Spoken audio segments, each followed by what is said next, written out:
Hello, bienvenue à toi dans ce nouvel épisode de mon podcast, Du miel dans tes oreilles, bonne écoute. Aujourd'hui dans cet épisode on va parler de grossophobie médicale, mais je vais pas vous gonfler avec mon blabla, je vais pas vous expliquer ce qu'est la grossophobie médicale parce que je l'ai déjà fait et je pense que je vais prévoir un podcast, un épisode entier sur pourquoi est-ce que la grossophobie médicale tue. Mais avant d'aller dans toute cette partie théorique, je voulais juste montrer à quel point il est horriblement facile d'obtenir des témoignages sur ce qu'est la grossophobie médicale. Il m'aura fallu moins d'une semaine pour collecter 42 témoignages de personnes qui ont souffert de grossophobie médicale, 43 si je compte le mien que je vais vous livrer aussi. C'est beaucoup trop, je les ai pas lus encore, je vais les lire en même temps que vous, je vais les découvrir en même temps que vous. Logiquement, j'aimerais ne pas réagir dans le sens où j'aimerais ne pas expliquer ce que je pense de ces témoignages. Par contre, je vais le noter à côté et je répondrai sûrement à toutes ces questions-là dans l'épisode justement où j'expliquerai en quoi la grossophobie médicale tue. Aujourd'hui, je veux vraiment faire un épisode de prévention et un épisode un peu choc où je vais juste lire des témoignages. Je vais pas apporter ma contribution sur ce podcast, je vais juste prêter ma voix pour lire vos témoignages et pour montrer à quel point la grossophobie médicale est partout et à quel point elle peut être horrible. Écoutez, c'est parti, je vais essayer de pas lire trop vite, mais pas trop lentement non plus, parce que sinon ça risque de durer très longtemps. Bonjour Gabriel, je souhaite te faire part de la grossophobie médicale que j'ai vécue en novembre 2023 du haut de mes 23 ans. Pour te donner le contexte, j'ai une rectocolite hémorragique, c'est-à-dire une inflammation du côlon et du rectum. C'est la cousine de la maladie de Crohn. À cause de cette maladie chronique auto-immune, j'ai commencé à faire des pancréatites auto-immunes, inflammation du pancréas. Et comment te dire, la douleur, on m'a dit qu'elle est similaire, voire pire qu'un accouchement. J'ai été admise à l'hôpital du Mans en novembre 2023 et j'étais censée y rester une semaine. Puisqu'il s'agissait de quelque chose de grave, j'ai été mise sous sonde nasogastrique, on me faisait des prises de sang tous les jours, perfusion qui ne tenait pas, etc. Ils m'ont alors proposé une alternative s'appelant Midline, un cathéter allant du pli du coude jusqu'à à peu près l'épaule, afin de pouvoir me prélever au même endroit pendant 1 mois sans me piquer de partout. Arrive le jour où on m'introduit le Midline, en me faisant 3 anesthésies locales, je précise car on me loupait. Une fois le cathéter posé, je n'arrivais pas à plier mon bras.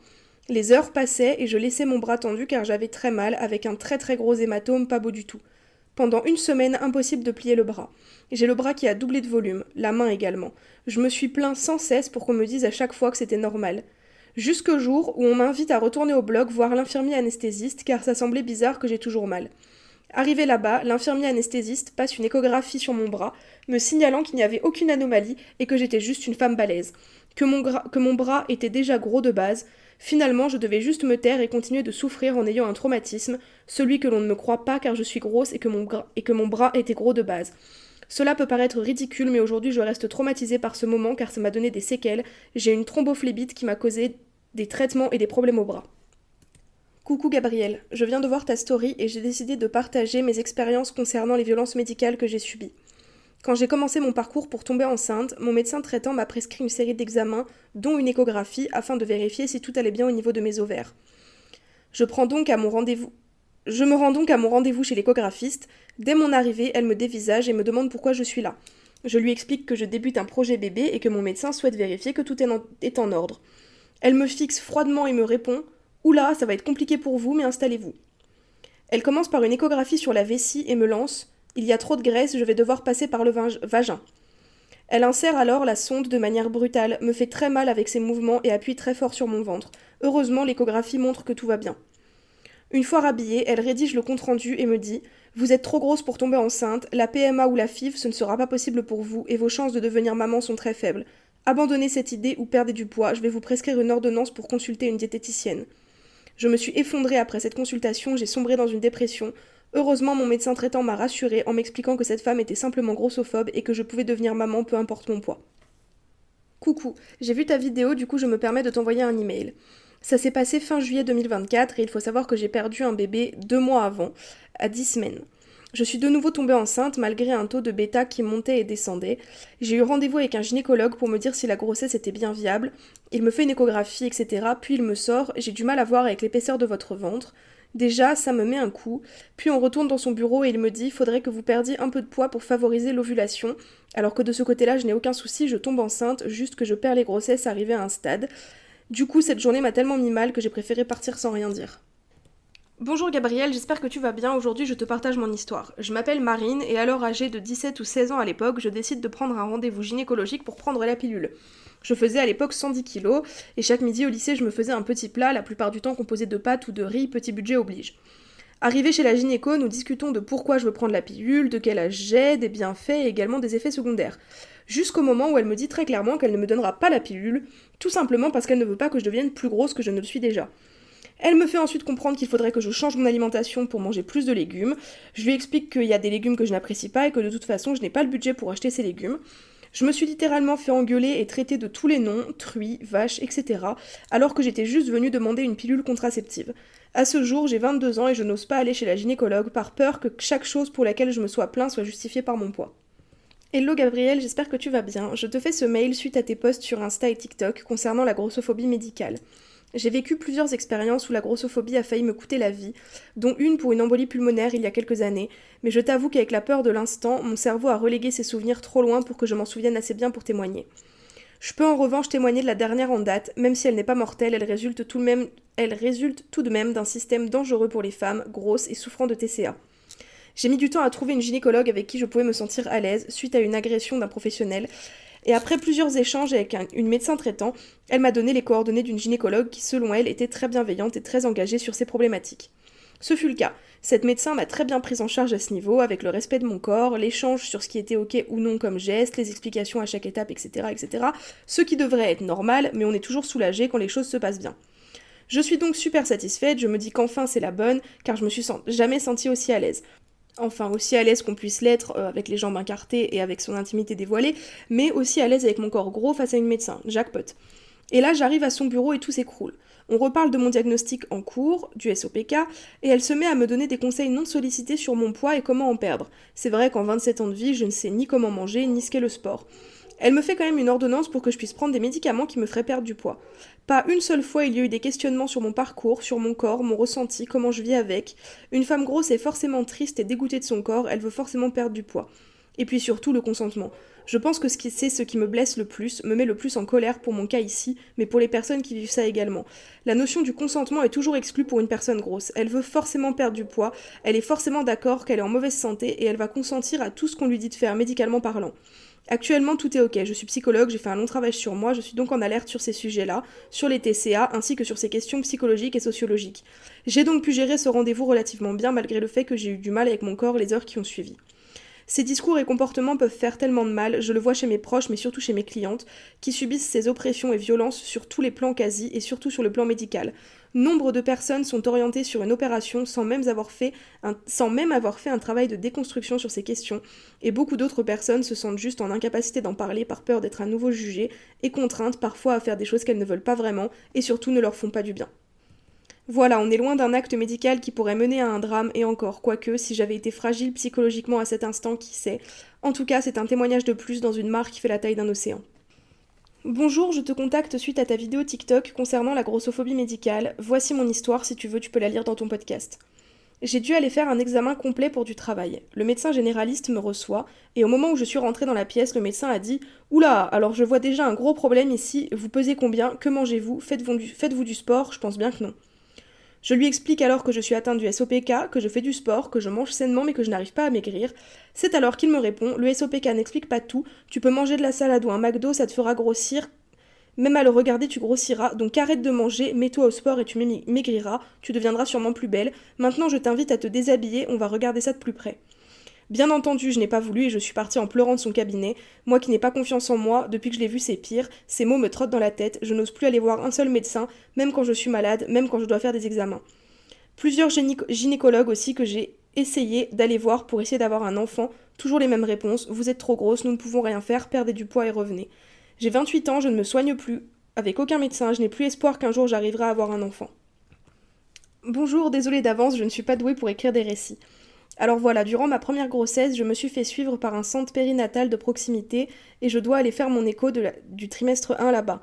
Au moment de l'écho, elle essaye, même pas par le ventre, mais directement avec la sonde en interne, bon jusque-là ça passe, puis l'écho commence, bébé bouge beaucoup, alors elle galère à voir ce qu'il faut pour la trisomie, donc elle essaye sur le ventre, et là elle me bourrine comme je ne sais pas quoi, elle est debout, appuie de toutes ses forces des deux mains pour essayer de voir, me dit de tenir mon ventre, parce qu'il la gêne. Avec mon conjoint, on se regarde, il voit que j'ai mal, mais bon, je me dis que vas-y, y a pas le choix, plus vite elle voit, plus vite je suis tranquille. Ça a duré 1 heure et demie. Je suis sortie, j'avais tellement mal partout, pour qu'au final elles voient pas ce qu'elles veulent et me redemandent de venir. Ça a duré comme ça 3 échographies, et après j'ai dit ce n'est pas possible de me balader comme ça. On a changé, et ça s'est super bien passé, et d'ailleurs la sage-femme échographe était grosse aussi, bref. Une autre fois, toujours pendant ma grossesse, bilan du 7e mois, rendez-vous avec une sage-femme de l'hôpital, qui normalement est partie à la retraite mais donne un coup de main. Alors elle me pose des questions basiques, etc. Et là vient le moment de l'examen où elle me demande de me peser. Je ne sais plus combien je faisais, j'ai commencé ma grossesse à 95 je crois, et j'avais pris 5 kilos. Et au final, elle me dit par contre, il va falloir faire attention, vous mangez quoi pour avoir pris autant de poids pendant votre grossesse, si vous prenez plus de poids, ça va être compliqué pour vous d'accoucher, etc. Je suis sortie de ce rendez-vous, j'ai tellement eu peur de tout ce qu'elle m'a dit que je me suis sentie coupable d'être grosse et enceinte, j'ai pas du tout profité de ma grossesse car j'avais honte d'être grosse. Au final, l'accouchement s'est bien passé alors que j'avais pris 20 kilos. Bébé 2 est en route et tout se passe bien alors que je commence ma grossesse à 105 kilos et je me sens mieux car je suis avec de meilleurs professionnels. Bonjour, j'ai toujours été grosse. Je n'avais jamais eu de soucis avec le monde médical jusqu'à cette gynécologue pendant ma première grossesse. En 2017, lors de ma première grossesse, je me suis inscrite à la maternité de Toulouse-Purpan pour accoucher, seulement il ne pouvait me suivre que sur les 3 derniers mois de grossesse, j'ai donc trouvé une gynécologue qui pouvait me suivre les premiers mois dans un autre endroit. Et comment dire, je n'ai pas eu de violence physique, seulement psychologique. Le pire a été pour moi cette phrase dont je me souviendrai toute ma vie. Vous êtes déjà assez grosse comme ça, donc interdiction de prendre du poids pendant votre grossesse. Les rendez-vous parlaient toujours de mon poids et presque plus de la grossesse. Pendant les échos, elle me disait que c'est dur de voir avec la couche de gras. Je ressortais des rendez-vous, je rentrais chez moi en pleurant. J'ai toujours été grosse, je n'ai jamais eu de soucis physiques, mes prises de sang ont toujours été bonnes, je me suis toujours sentie très bien dans ma peau, jusqu'à cette femme-là, celle qui m'a fait culpabiliser pendant ma première grossesse alors que tout allait bien. Bonjour Gabrielle, tout d'abord merci pour ton investissement. C'est une histoire courte mais qui m'a quand même plutôt bien choquée. J'ai environ 22 ans à l'époque, je suis en clinique psychiatrique pour un trouble borderline pas encore décelé. Je vais mal, je suis en dépression et je me réfugie dans la nourriture.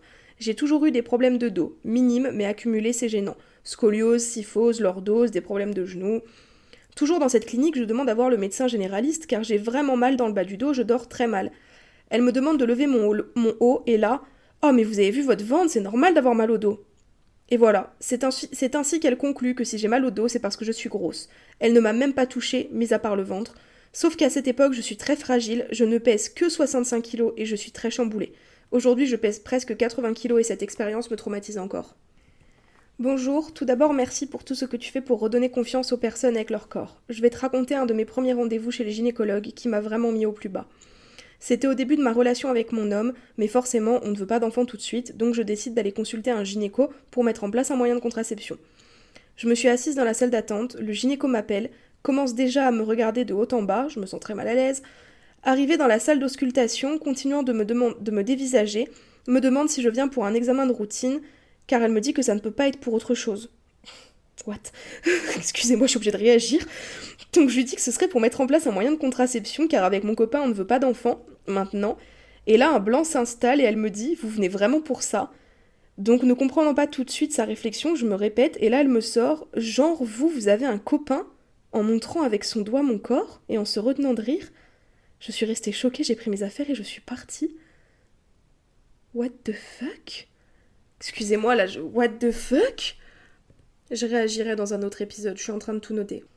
Bonjour, j'espère que vous allez bien. Je vous contacte via ce mail car je suis abonnée à vous depuis un bon moment maintenant et j'ai vu dans une récente story Instagram que vous recherchiez des témoignages sur la grossophobie dans le milieu médical. Il se trouve que j'ai vécu des expériences médicales très moyennes durant mon parcours pour me faire diagnostiquer. C'est dans ce but que je vous envoie ce mail pour témoigner et pouvoir alerter sur les violences grossophobes dans le milieu médical et peut-être pouvoir enfin faire bouger les choses. J'ai actuellement 20 ans et j'ai récemment, il y a un peu moins d'1 an et demi, été diagnostiquée du SOPK et ça a été un parcours compliqué afin de pouvoir faire entendre ma parole auprès des médecins. Cela a commencé vers mes 17 ans, j'avais beaucoup de problèmes liés à mes règles et des douleurs. J'avais mes règles une fois tous les tremblements de terre et quand je les avais, c'était des règles très hémorragiques. Ma maman s'est rapidement inquiétée, ayant eu de l'endométriose en étant plus jeune, elle m'a donc rapidement fait voir une gynécologue. Ça a été, je pense, la pire première expérience gynécologique qu'une jeune femme puisse vivre. Dès que je suis rentrée dans le cabinet, elle était très froide avec moi, me lançant des pics à certains moments, du style « J'imagine que vous ne faites pas de sport » ou alors « En termes de poids, je pense qu'il n'y a pas besoin de vérifier », etc. Elle m'a tout de même demandé pourquoi j'étais ici, et je lui ai expliqué mes soucis. Et elle m'a dit « Mais mademoiselle, c'est normal d'avoir des douleurs pendant ces règles. Et puis, en ce qui s'agit des règles irrégulières, votre poids n'aide en rien du tout. » Elle m'a ensuite dit que ça ne servait à rien qu'elle m'examine plus car je ne verrais rien à l'échographie avec tout ça. Elle m'a ensuite dit qu'il fallait que j'y mette un peu du mien et que j'aille courir pour perdre du poids et qu'après, avec des kilos en moins, tout rentrerait dans l'ordre. Elle m'a tout de même prescrit un médicament qui, quelque temps plus tard, s'est révélé causer une perte d'infertilité. Je suis littéralement sortie du cabinet en pleurant, en ayant le sentiment d'avoir été jugée plus que d'avoir été réellement écoutée. Ma maman m'a dit que c'était pas grave, qu'elle allait me faire voir un autre gynécologue, mais j'ai refusé, et j'ai dit que je ne voulais plus jamais retourner voir un gynécologue. J'étais une adolescente déjà harcelée à cause de mon poids, alors avoir cette expérience et cette sensation au sein du corps médical m'a donné un énorme coup de massue. Vers mes 18 ans et demi, mes soucis gynécologiques ne s'étaient pas plus améliorés et s'étaient même aggravés. J'avais encore plus mal, même en dehors de mes règles. Alors j'ai décidé de passer outre ma peur et d'aller revoir un gynécologue. Je suis cette fois allée voir un homme car ma famille m'avait dit que les hommes au sein de la gynécologie étaient plus doux et plus à l'écoute que les femmes. Mon médecin m'avait fait faire au préalable une prise de sang avec la totale, hormones, etc. et pratiquement rien n'allait dans cette prise de sang. Dès que je suis rentrée dans le cabinet de gynécologie, j'ai encore eu le droit à presque la même chose en termes de remarques sur mon poids. Il décide tout de même de m'examiner et il m'a demandé de choisir entre l'échographie pelvienne et l'échographie intravaginale. Étant vierge à ce moment-là, j'avais extrêmement peur et je lui ai demandé l'échographie pelvienne. Et il a commencé à me dire « Vous êtes sûre, mademoiselle, car avec votre poids et votre graisse, je ne vais pas pouvoir voir grand-chose, vous savez, je serai vous, je prendrai l'intravaginale. » S'en est suivi quelques minutes où il me disait que c'était beaucoup mieux de prendre l'intravaginale et moi qui refusais catégoriquement cette méthode. Il a fini par abdiquer et il a fait la méthode pelvienne. Il a passé 2 minutes et il m'a dit « Bon, je vois pas grand-chose, mais y a rien. » Il m'a ensuite dit que tout était à cause de mon poids, que, je cite, « Votre maman vous a donné trop de sucreries et de glace quand vous étiez petite, c'est pas étonnant que vous ayez fini comme ça. Allez voir un nutritionniste et faites du sport et vous verrez tout rentrera dans l'ordre. » Je suis repartie encore une fois les larmes aux yeux en ayant le sentiment d'avoir été plus jugée qu'écoutée. Troisième expérience, là on sort du contexte gynécologique et on part vers un contexte chirurgical. J'ai toujours eu depuis petite des problèmes au niveau d'une cheville. Cela était dû à une malformation plantaire qu'on appelle le pied creux et j'ai souvent fait des entorses à répétition car j'étais déséquilibrée et je tombais. Vers mes 18 ans, je me suis fait plus mal que d'habitude. On m'a donc emmené voir un chirurgien pour vérifier l'état de mes ligaments, etc. Dès que j'arrive dans le cabinet, un regard très froid. Je passe outre et il commence à m'examiner.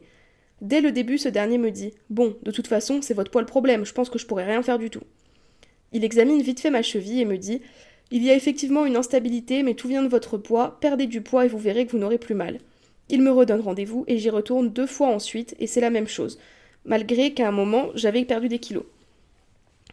Mon médecin, qui en avait marre que le chirurgien lui sorte le même compte-rendu à chaque fois et voyant que ma douleur ne baissait pas, m'a prescrit un IRM à faire assez rapidement car, comparé au chirurgien, il avait des doutes sur l'état ligamentaire de ma cheville.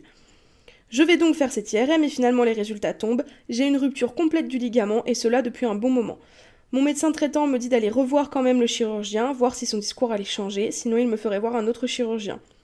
Je retourne voir ce même chirurgien et il m'a dit, je cite, « Bon, il y a effectivement une rupture complète du ligament, mais je continue à dire que votre poids est un problème et que si vous perdez du poids et que vous faites de la kinésithérapie, tout rentrera dans l'ordre. » Je ne suis plus retournée voir ce chirurgien et finalement je dois me faire opérer.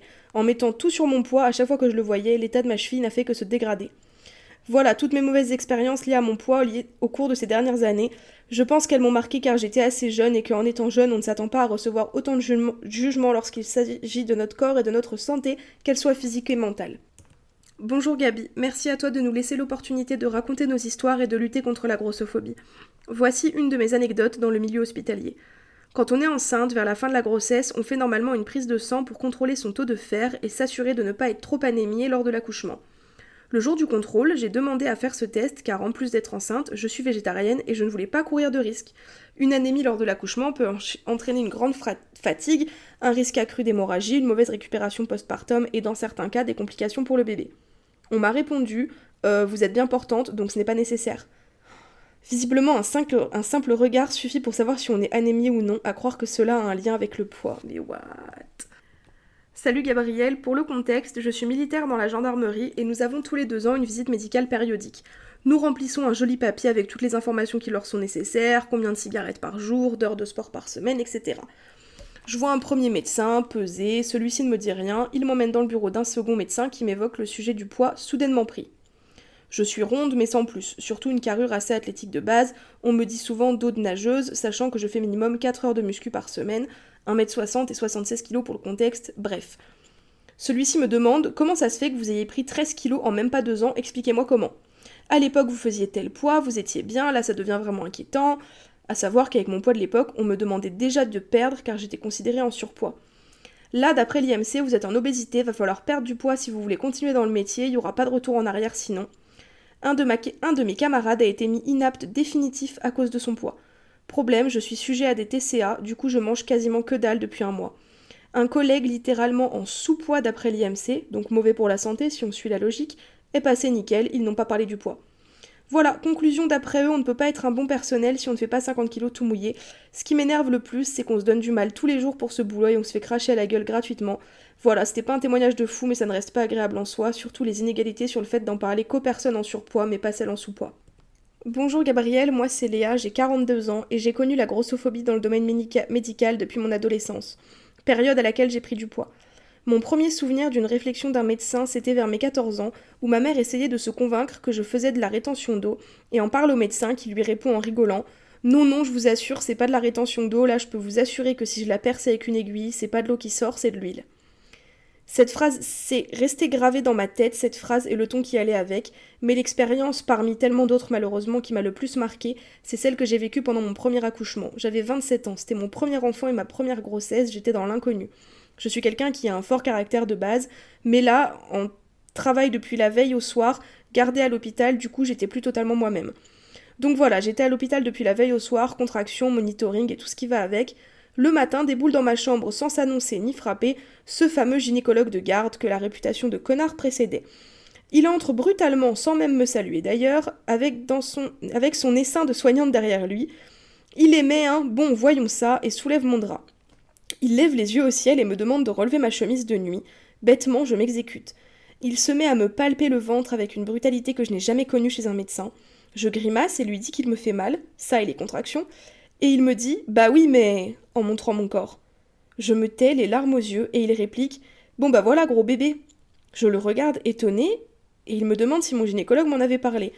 Je lui explique que je suis suivie dans ce même hôpital par un de ses confrères et qu'on n'avait jamais évoqué un gros bébé jusque-là. Il demande à une de ses soignantes de m'accompagner en salle d'échographie car il veut vérifier ses dires. J'arrive dans cette salle, je me retrouve seule avec lui, il pratique son écho et souffle. Il me confirme qu'il avait raison et que c'était un gros bébé, il aura eu raison, plus de 4 kilos, bref. Il me regarde avec un de ces regards qu'on connaît toutes quand on est grosse, vous savez, ce regard de dégoût. Il réplique « grosse maman, gros bébé ». Je ne dis rien, je ne sais même pas si je percute vraiment à ce moment-là, et il rétorque « vous savez que vous allez crever ». Pardon. Vous savez que vous allez crever, donc là je le regarde stupéfaite et il répète « dans l'état où vous êtes, vous allez crever, vous savez, votre bébé, vous n'allez pas en profiter longtemps ». J'ai rien dit et je m'en veux car habituellement je n'aurais jamais laissé quelqu'un me parler comme ça, et j'ai rejoint ma chambre. En fin de matinée, il est revenu me voir en me disant qu'il refusait de s'occuper de mon accouchement vu l'état où j'étais.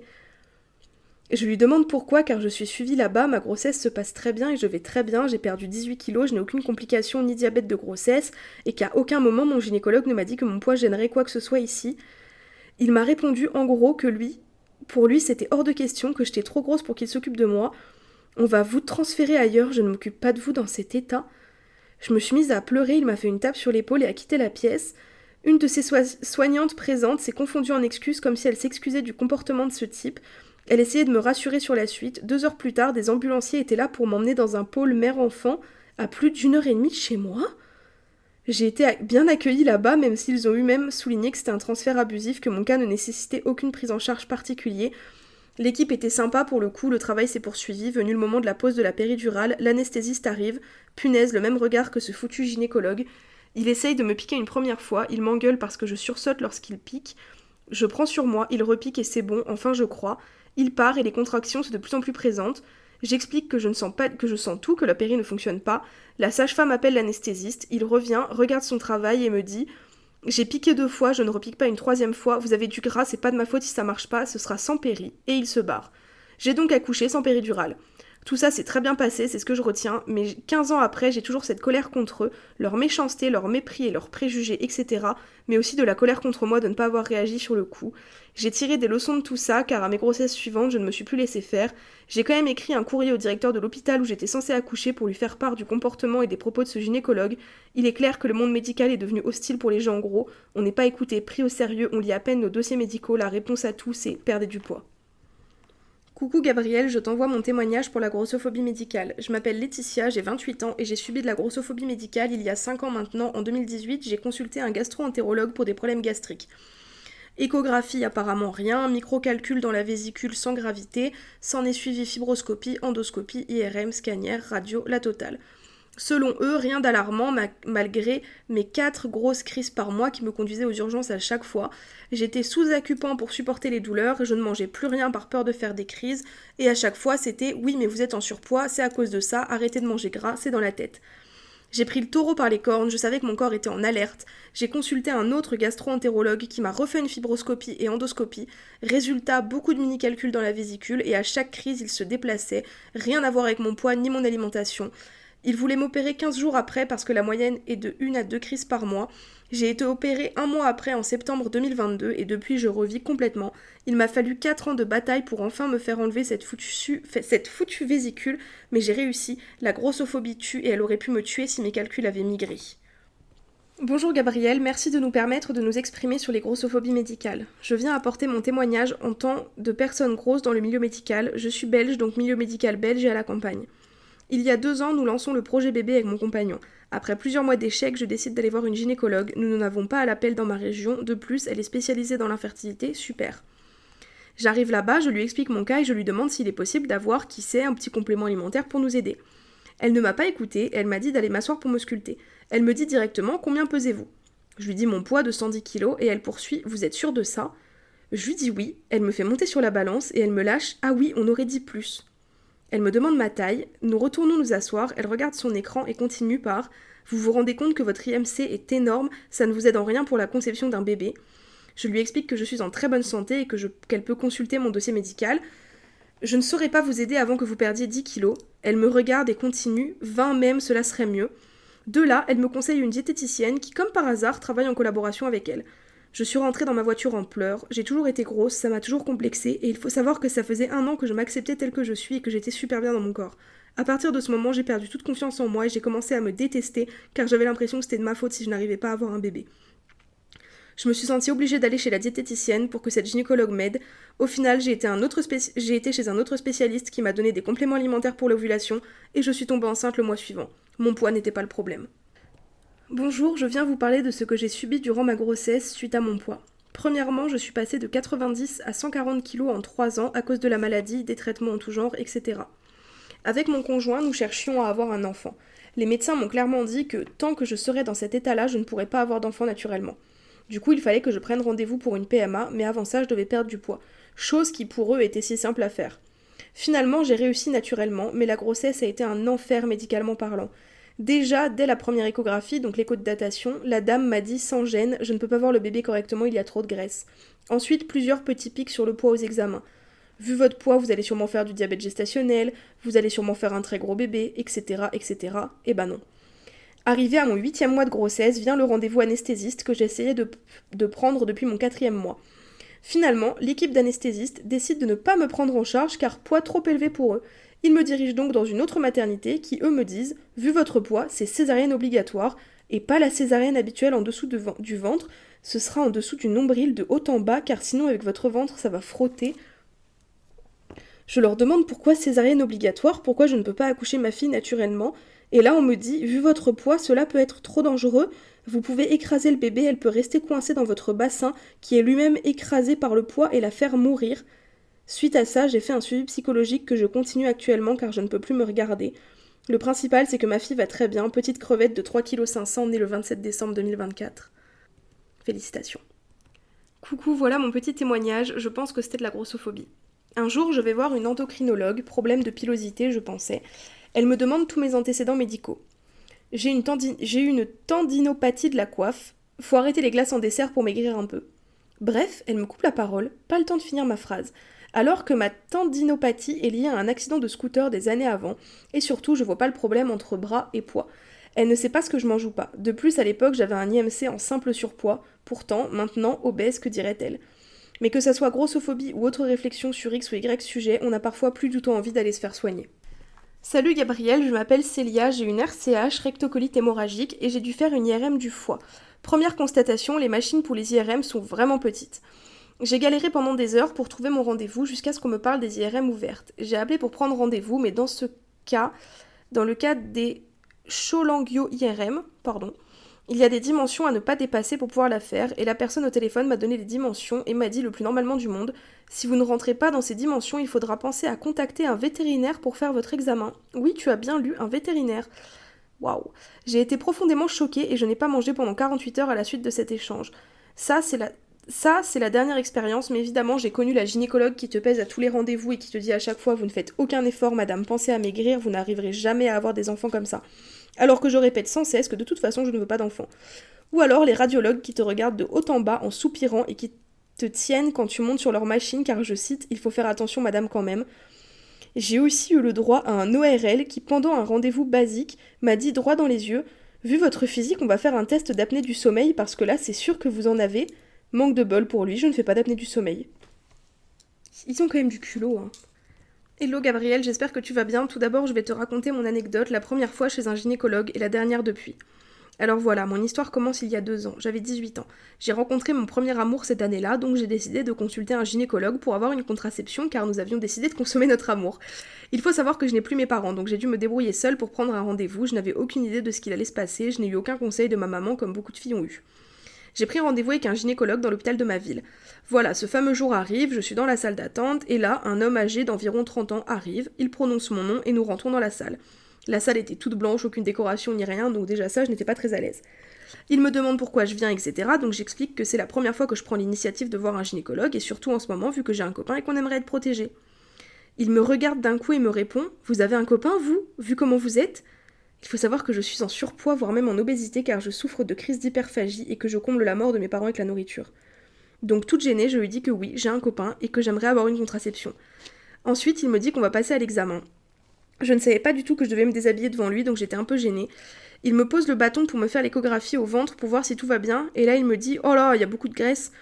Vous savez, madame, vous êtes en surpoids. » Donc je lui explique que oui, etc. L'examen terminé, pendant que je vais me rhabiller, il me dit « Je pense que vous m'avez menti et que vous n'avez pas de copain, et que vous voulez avoir une contraception comme tout le monde, car je cite « Vous n'avez pas besoin de contraception, vu comment vous êtes, vous ne devez pas avoir de copain. » Hyper sensible que je suis, mes larmes ont commencé à monter. « Allez, madame, montez sur la balance. Si tu savais comment je redoutais ce moment, et encore plus quand j'y vois son comportement. 99 kilos, il y a un souci, je suis désolée, vous n'allez pas pouvoir bénéficier de la pilule comme vous le souhaitez. » Et puis vient la fin de la consultation, je sors ma carte vitale et j'ai le malheur de faire tomber une boîte de tic-tac, et là le drame, c'est pas bien pour vous, ça il faudra arrêter vu votre cas. Je suis sortie de l'hôpital en pleurant comme je n'ai jamais pleuré après un rendez-vous médical. Depuis j'ai 20 ans et je ne suis jamais retournée chez un gynécologue depuis. Et j'ai développé une phobie du monde médical à tel point que je ne peux plus aller chez mon propre médecin, je suis obligée de faire des visios. Alors à toutes les personnes du monde médical qui écoutent mon histoire, j'aimerais leur dire que oui, nous sommes au courant que nous sommes en surpoids et même que cela met en danger notre santé. Votre rôle est d'accueillir vos patients dans un environnement sain et rassurant. Nous aimerions être traités comme des personnes normales. What the fuck. Je terminerai ce témoignage en disant que j'avais 18 ans lors de ce moment et je pesais 99 kilos. 2 ans plus tard, j'ai 20 ans et je suis à 110 kilos et je n'ai jamais été aussi heureuse de toute ma vie et belle dans mon corps. Moi, elle m'a mis une petite photo, t'es trop mimi ma belle.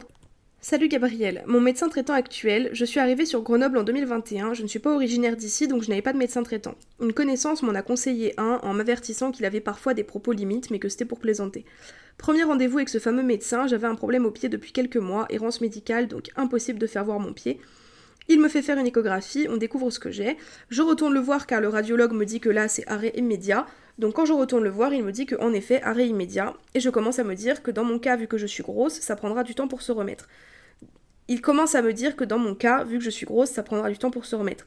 Déjà, de là, je trouve ça limite mes passons. Je retourne le voir pour une gastro, rien de particulier, quoi. Sauf que je me prends des insultes. Tu t'étonnes d'avoir la diarrhée, mais si t'arrêtais de manger, ça serait mieux. Vous, les gros, de toute façon, vous faites que bouffer. Ah, je le prends sur le ton de la rigolade, tu veux que je dise quoi, que je fasse quoi. J'ai eu une ablation complète de la thyroïde en 2014, je n'ai pas d'endocrinologue sur Grenoble, donc mon super médecin s'en occupe. En août 2023, j'ai été hyper fatiguée et pendant 2 jours d'affilée, j'ai oublié mon traitement, ce qui n'est pas dangereux, mais crée des effets secondaires une quinzaine de jours après. Donc quelques temps après, je ne me sens pas bien, je retourne voir mon médecin, tension à 18, donc prise de sang pour vérifier ma TSH, c'était pas bon. Ce con m'a mis à la gueule que c'était parce que j'avais grossi, or j'avais pris 2 kilos, oui, mais cela ne détraque pas le traitement. Je lui avais dit que j'avais oublié 2 comprimés, mais il n'a rien voulu entendre, il a changé mon traitement. Je ne suis certes pas médecin, mais je suis opérée depuis 2014, tout ce qui touche à ma TSH, je connais, je sais. Résultat, traitement trop fort, donc TSH presque inexistante, c'était totalement en dessous du seuil minimal.